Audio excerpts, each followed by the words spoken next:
Hello and welcome back to my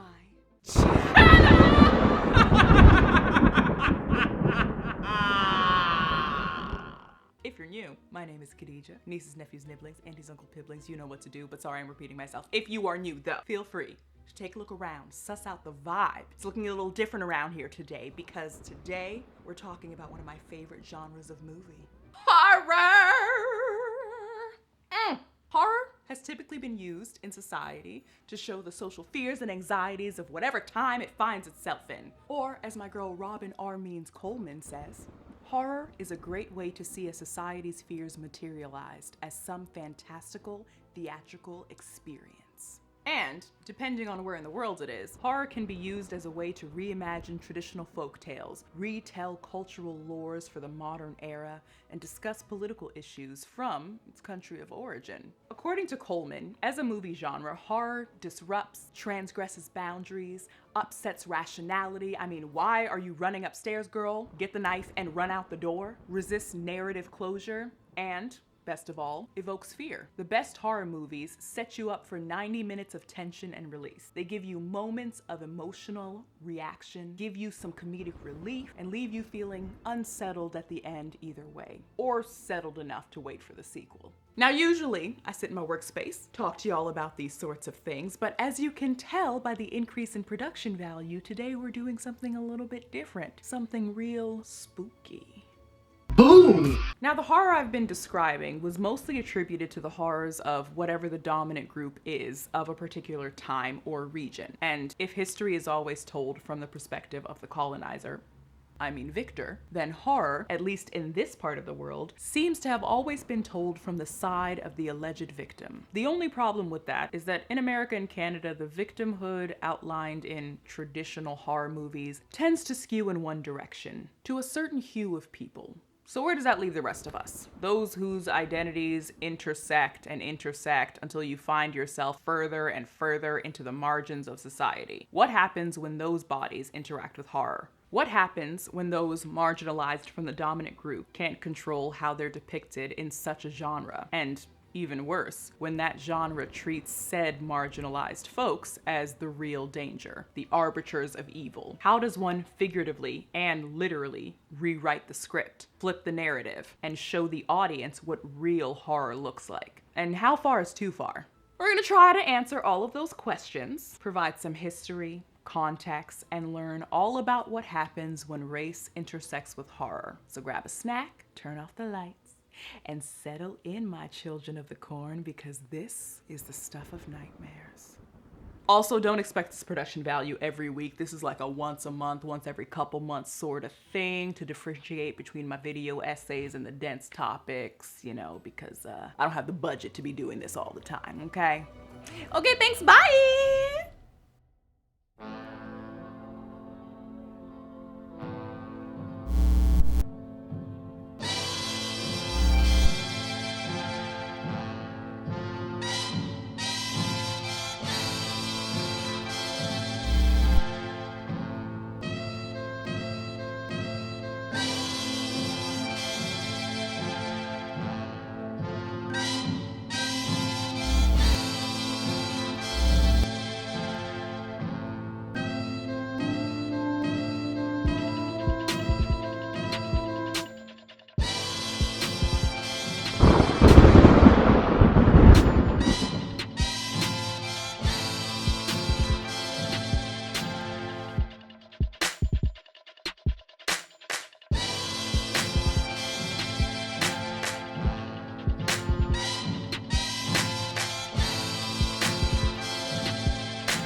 This is where pies die and go to heaven.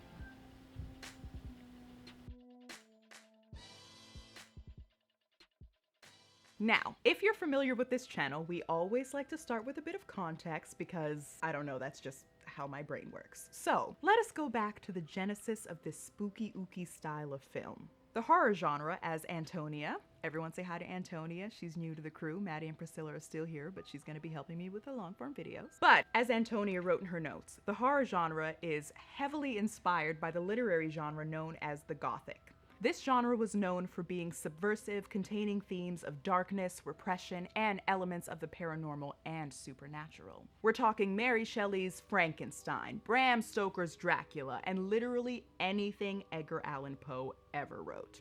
Dude was dark, and I liked his vibe. I still like his vibe. He's dead, but this doesn't matter. Side note, if you haven't read the cast of Amontillado, 4 words: live body in catacomb. Creepy. Check it out. Anyways, the Gothic literary genre and later the horror film genre typically used underlying themes of trauma and fear to create a narrative. And, as I said before, these writers use this genre and these themes to tackle the social and ideological tensions of the day. What might those tensions be, you ask? Why, it's the Dark Continent, of course. No, not that one. No, not that one either. Yes, where? The myth of the Dark Continent emerged during colonialism and created the post-colonial Gothic era I mentioned a few seconds ago, which in turn inspired, as a countermeasure, the Afro-Gothic era. Put a pin in that for now because we'll talk about the Afro-Gothic era in a bit. All you need to know is that racialized black folks weren't seen as people, so there was this invisibility at best and flagrant mistreatment of racialized black bodies at worst, particularly in the horror genre. First in novels like the Gothic literary genre, and in films. Speaking of films, as the early days of cinema began to emerge, it was only a matter of time before elements from the Gothic literary genre made their way to this new medium of entertainment. The first ever horror movie titled Le Manoir du Diable, or in English, The Devil's Castle, by French filmmaker Georges Méliès was made in 1896 and was a girthy 2 minutes long. I read that back and was like, why did I put girthy in here? It was a short movie. It was short. Though I should mention that according to Coleman, the term horror film didn't enter our lexicon until the 1930s. Either way, through the decades of American and Canadian cinema, we've seen lots of evolution within the horror genre. And I'd argue more in horror than any other genre, actually. You had the monster films of the 1930s, with the genre becoming particularly popular during the Great Depression. Can't imagine why. Then you had the weirder, edgier science fiction, zombie, animals turning against humans and attacking type of horror throughout the 60s, as well as some psychological thrillers in there. We got super horrific in the 1970s, though the 60s and 70s seemed to be a time where serial killers were just having their heyday, so it kind of makes sense. Plus, if you somehow managed to make it out of the 60s alive, I'm sure you needed something like a Texas Chainsaw Massacre to actually scare you, because at that point you've seen it all. I mean, everybody was getting assassinated. Everyone.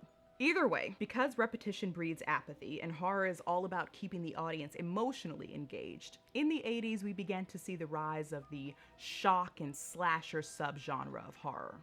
By the time the 90s rolled around, horror seemed to have a bit more sophistication, something we truly lacked in the 90s. I blame the economic boom or the Z-Pants, definitely one of those two.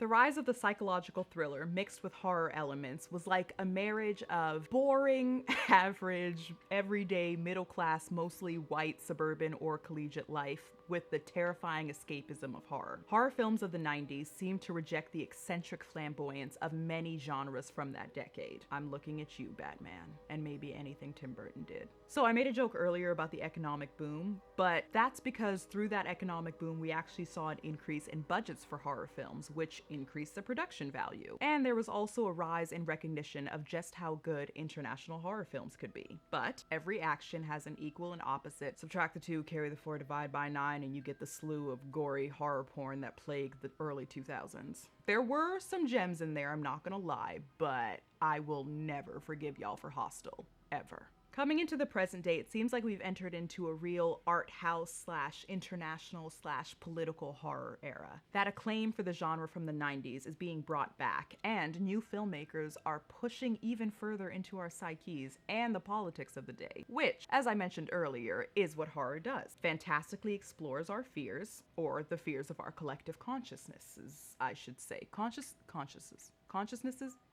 You know what I mean. We'll talk more about that later. But now that you know how the horror genre came to be, let's go back and make it about racism. See what I did there? Excuse me, a damn fine cup of coffee.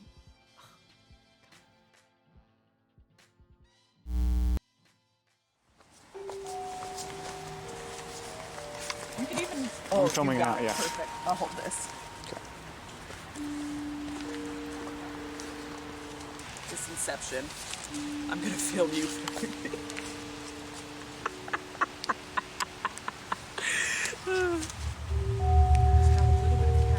Yeah, casual content.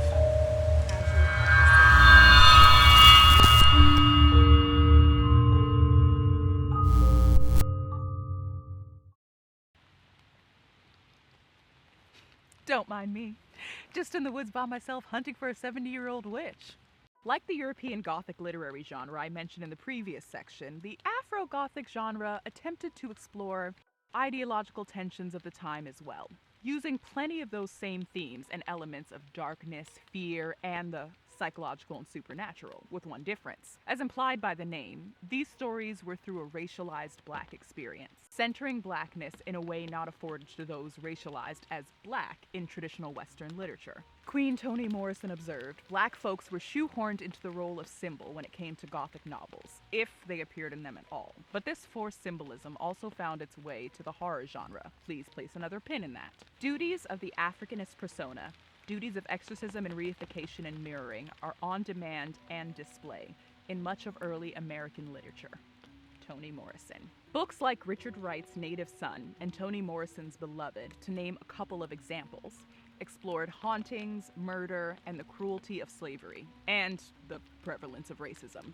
You can probably guess the early days of film in general saw racialized Black folks played by white people in blackface. But one of the first treatments of Black folks in the not yet named at the time horror genre was 1901's Off to Bloomingdale Asylum. Clowns ride in on a wagon drawn by a skeletal horse. The clowns proceed to transform from blackface performers to white costumed clowns, and back again, as they perform zany antics. Anyway, if we're gonna talk about the treatment of Black folks in horror, or in the horror genre I should say, we have to talk about a film that had more of a lasting impact. America's first film, the one Woodrow Wilson, which a racist ass. The film that Wilson screened at the White House. We all know what I'm talking about.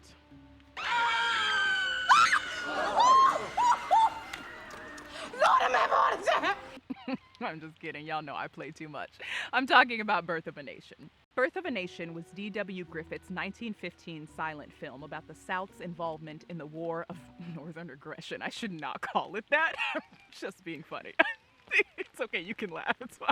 Originally titled The Klansman, Birth of a Nation told the story of two families, one Southern, one Northern, during the Civil War and Reconstruction period. How did they cover all that time, you ask? The film was 3 hours long.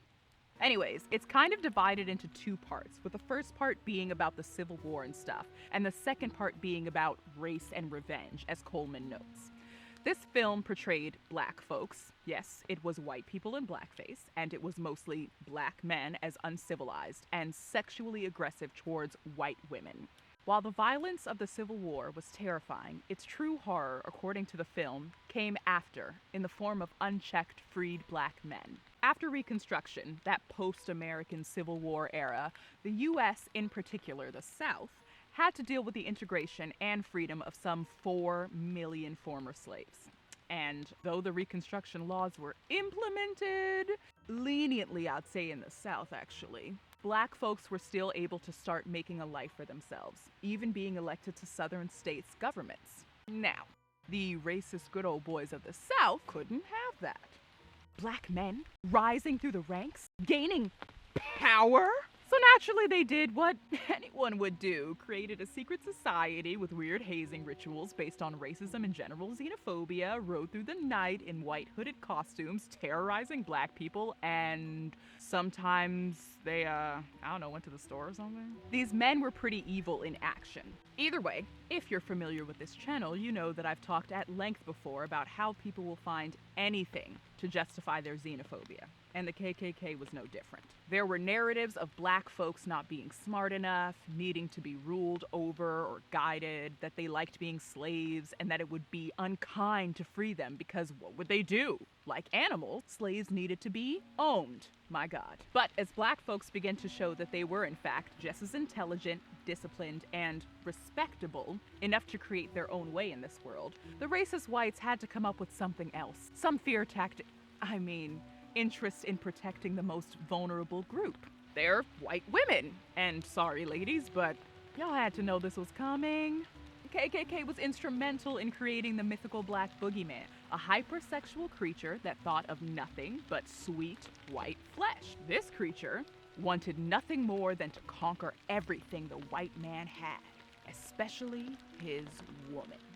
And there were white women who aided in this narrative, sometimes accusing black men of assaulting them. And we all know what happened to a black man who even looked at a white woman the wrong way. I'm not going to show any photos or anything, but hint, it rhymes with pinching. Going back to Birth of a Nation, this film was instrumental in the recreation of the second KKK. Side note, please don't tell me that films don't have power, because this film, single-handedly, historians point to the fact that because of this movie, people joined the KKK or it got a resurgence, so. This time, it wasn't a secret society, but it was an out and proud group of mostly men, but there were definitely women in it too, with the sole purpose of reifying white supremacy. Because in Birth of a Nation, even the most respected black, the Lieutenant Silas Lynch, I see what you did there, Griffith. You ain't slick.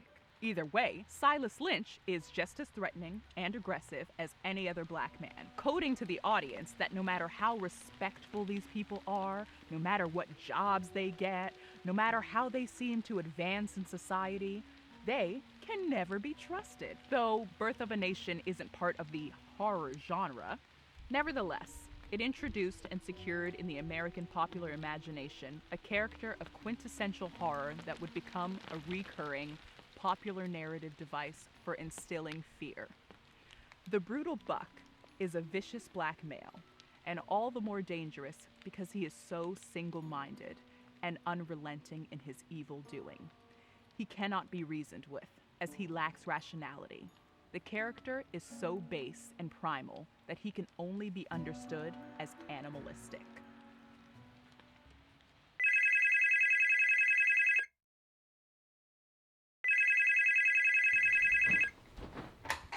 Hello? Why don't you want to talk to me? Who is this? You tell me your name, I'll tell you mine. I don't think so. What's that noise? Just making popcorn. Gonna watch a scary movie. You like scary movie? Yeah. What's your favorite scary movie? I don't know. I feel like I kind of like all horror movies, you know? You never told me your name. Why do you want to know my name so badly? I want to know who I'm looking at. What did you just say? I want to know who I'm talking to. That's not what you said. I gotta go. Don't hang up on me. What do you want? Got you like a fish, understand? That's not funny. Yeah. I'm calling the police. They'd never make it in time. What do you mean? Hello?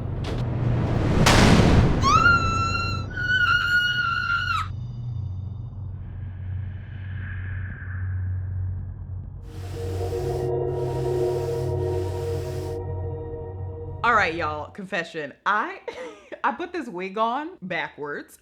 So this is how it was supposed to look. we're just gonna hop that off. Thank you very much. So if we've already established that the horror genre uses fantastical elements to explore fears and social tensions of the day, and we've woven in how blackness was propped up as one of those central fears, we then have to first consider, one, how blackness shows up in the horror genre, even when its presence isn't overtly stated. Two, when it is overtly stated, what that says about the threat level of the perceived evil entity. And three, why the hell are racialized black folks always dying first in these damn slasher films? As I've said before, there is power in representation, meaning there's power in being able to mark, classify, and categorize. Most, if not all, early Hollywood depictions of Black folks was done so with an emphasis on keeping power dynamics in place. The film industry behind the scenes is about who gets to tell the story. The films themselves are who gets to be in the story and how. So typically, Black folks weren't behind the scenes or in front of the camera. And if they were characters of ridicule. Coleman states that in the horror genre, Black folks were depicted as, quote, childlike, lower in socioeconomic standing, demonized. And even when Blackness wasn't being overtly recognized, it was being hinted at. So, Blackness showing up in horror, even when its presence isn't overtly stated. Take 1933's King Kong. Too old, didn't watch, giant ape falls in love and abducts pretty white woman. Kong is the big black monster that is seen as a threat to civilized society. And the first thing he goes after, society's most vulnerable. This sounds familiar to some of you, but I want you to note that I understand those of you who reject Kong as a metaphor for Blackness. I get it, trust me. However, yet and still, I believe it would be naive to ignore how Kong was coded as Black when understood in relation to the white characters of the film. Kong is literally Black. From a lower, primitive, uncivilized species, he's seen as a political and, most importantly, a sexual threat, and his presence alone threatens the boundaries and categories he's been placed into. That theme of crossing boundaries and categories, that fear and rejection of miscegenation, is typical to the horror monster genre, and King Kong is no different. We'll give him more than chains. He's always been king of his world, but we'll teach him fear. Remember in my stereotyping video how I addressed racist representations of Black masculinity? How it was feared and revered by the colonial white gaze, how it therefore needed to be fixated on whilst simultaneously being stomped out, and how that stereotyping wedged depictions of Black men as hypersexual or childlike? Because of binaries, everything needs to have its opposite, a less than to the prized position. Blackness in general, but specifically the early days of horror, became that opposite. And because horror reflects the dominant group's societal fears back to all of us in the form of a fantastical beast or an evil entity, whatever group is further from the invisible line that privilege and protection that being in the dominant group affords you, that's the group that it would seem would be most likely to be represented symbolically as the threat of the great monster genre. But what about when Blackness isn't being alluded to or coded? What about when the Negroes are all up in this gig? When Blackness is overtly stated, what that says about the threat level of the perceived evil entity. Y'all remember Jurassic Park? It's not a horror movie, but just go with me for a second, okay? You remember the very beginning when the black dude with a big gun is walking up to the raptor's cage and the raptor yokes his ass up and kills him not even 5 minutes into the film? Coleman observes something I'd never even considered. What does it mean to have a big black dude die immediately in a film like that? You know I love to ask why.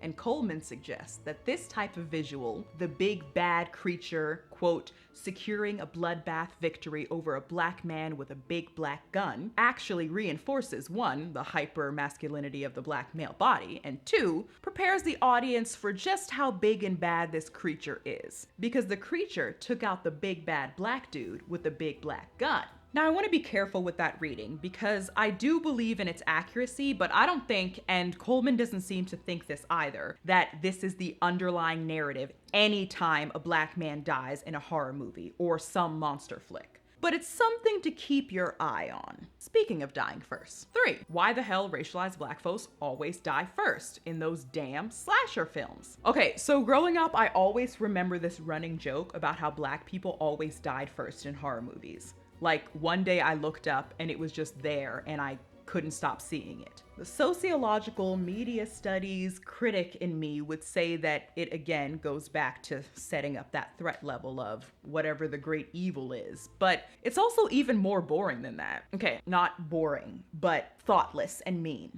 Most non-white characters in horror movies don't make it to the end. That's because if you're racialized as non-white, the further you are from that categorization, the more expendable you are as a character. That is why holistic representation matters, especially in horror, because if you're clamoring to be represented, producers will throw a black guy in the film, typically a darker skinned one, though not always, and kill him off either first or second. What?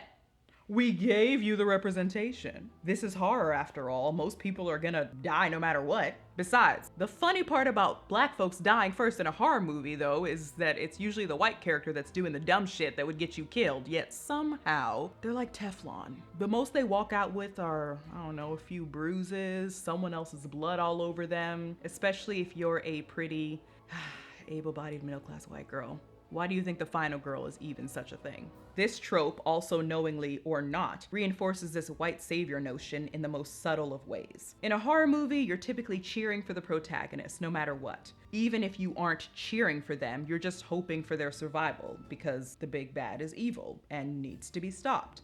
If the lone survivor at the end is a pretty white girl with bloodstains in her hair, it's like, yes, female empowerment, we stand. But also, why do I have to keep seeing this movie?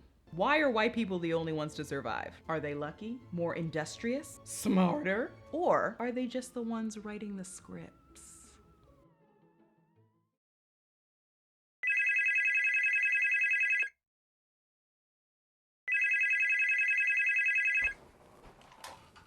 Hello?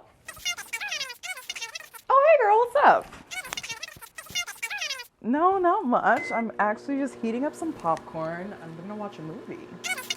I don't know, I'm thinking something spooky, but like not like horror movie spooky, like Disney movie spooky, you know what I'm saying? I'm not trying to have nightmares. Wait, hold on, someone else is on the other line. Hello? Hello. Who is this? You don't know me, but I know you. Want to play a game? Oh, okay. Hello? Yeah, no. Somebody's on the other line asking me if I want to play a game in a really deep voice. If I don't call you back in a minute, call the police. No, yeah, I'll be fine. Just, call the cops because they're probably going to cut the lines. All right.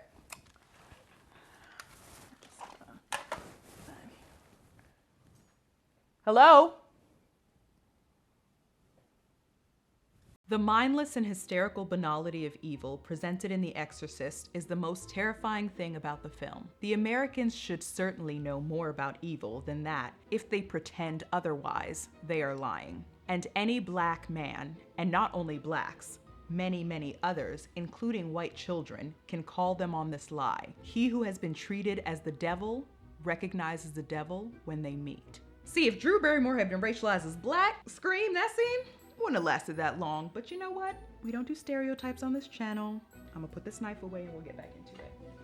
Because we cannot talk about black horror without mentioning Get Out, the highest scoring horror film on Rotten Tomatoes, the film that grossed more than $250 million worldwide, and the horror screenplay that actually won an Oscar. But Get Out wasn't just a great movie exploring racism with horror elements. It was actually a cultural reset that brought the real horror many racialized black folks deal with on a daily basis to a worldwide audience. What is that horror, you ask? The big bad told from the perspective of a black director not interested in black trauma? One of the scariest things of our time, the liberal white. It's not funny, but it's kind of funny. The feel of this entire film for me as a racialized black person was that feeling I always get when I'm the only black person at an event or in a classroom.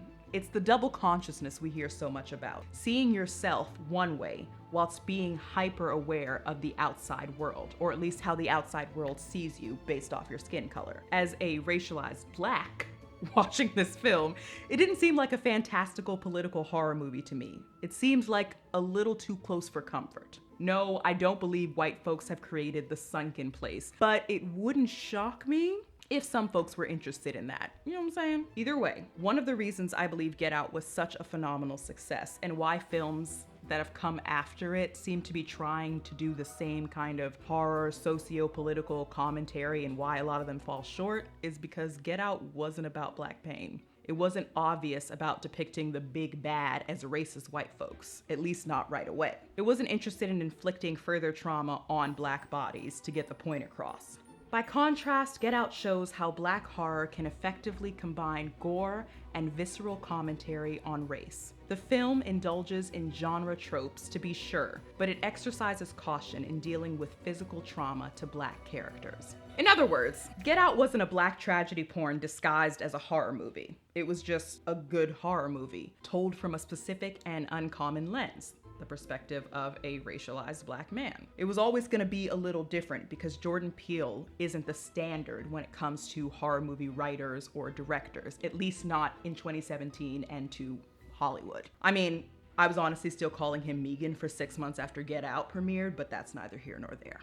Megan, come back to the bar. No! Unlike films like Antebellum and TV shows like them, Get Out didn't seem to be written to make white people feel bad or beat you over the head with how terrible racism is. But it also wasn't trying to make white people feel better about it either. Get Out's reception and the slew of imitation styles of film and television that have since followed reflect something beyond our societal fears. Because these fears aren't made-up fictions about the supposed evil of the big bad. These fears are rooted in reality. And when real life is involved, there's a lot more nuance than just good and bad, fear and bravery. The root of the white man's hatred is terror, an entity which lives only in his mind. But the root of the black man's hatred is rage, and he does not so much as hate white men as simply want them out of his way, and more than that, out of his children's way. When he, the black man, goes under, he does not go under screaming in terror. He goes under howling with rage. So here we are, we're done. Oh my God, thank y'all so much for watching this. If you made it all the way through, I do not know how long this is gonna be. We have been filming all day. I wanna give a special thank you to everyone that's been helping me behind the scenes. They probably won't come on camera, but my sister, Adambo, Thomas, Matthew's lying on the floor right now, and Gino left. But either way, thank you all. Thank you to Antonia fact-checking this script and doing the research. Travis, have fun editing this.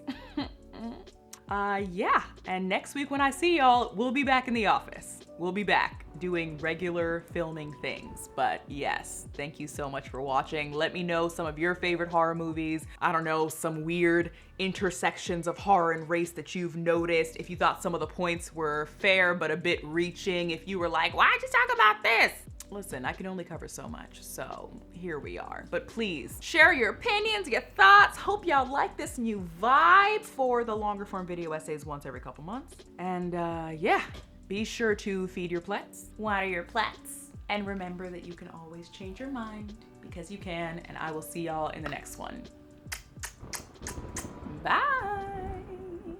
Final thoughts section, Travis. What are you laughing like? Why? You see him smoking reefer in the bathroom? What? That was that burning smell. What the fuck?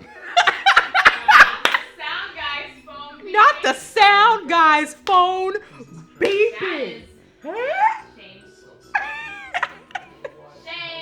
Shame. Shame. Shame. I swear to God, I'm gonna make it louder. Okay. Okay. Crack. It was that crack cocaine, Matthew. What? What? Did I say it? Oh my God, there's hair all over my mouth. After that, we're getting a POV shot of you. This is your big break. Big break. Okay, they'll never get here. What do you mean? Hello? Hello?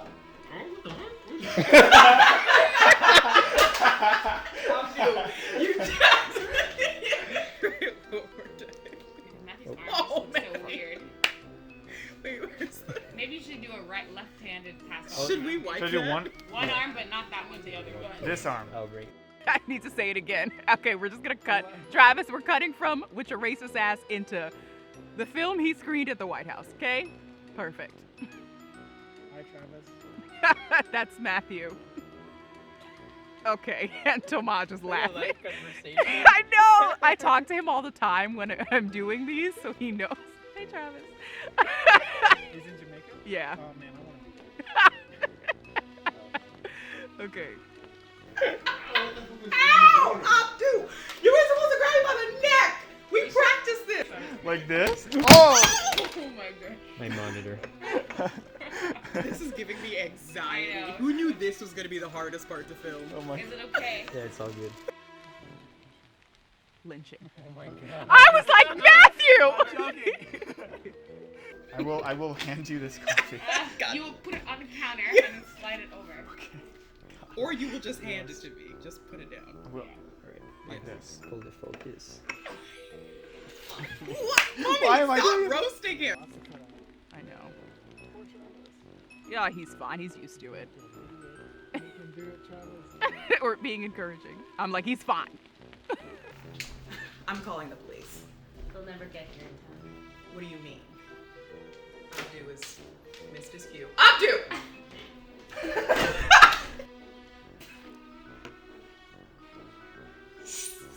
It just was shaking a lot, Matthew. Let me try. Why are you stop? Okay. We're good. We have the B-roll. Thanks, Perfect. Thanks, Travis. And then you eat the camera. Okay. I'm ready.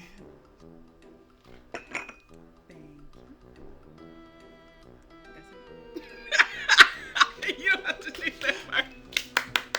Bravo. Igniting in the reignition?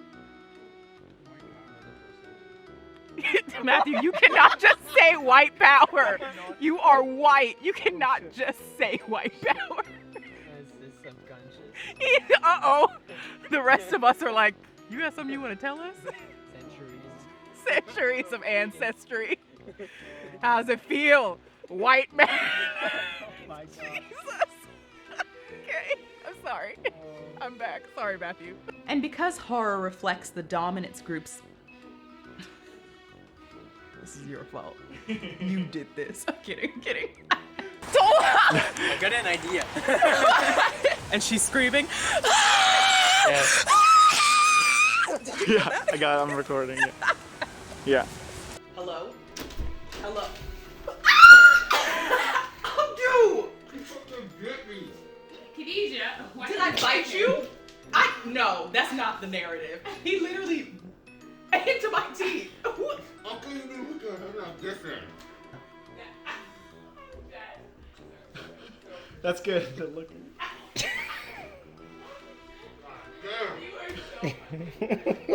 Hello?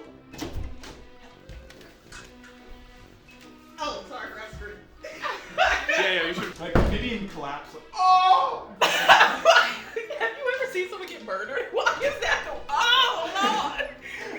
I actually haven't seen one. Okay, never mind. Fun fact. That's good.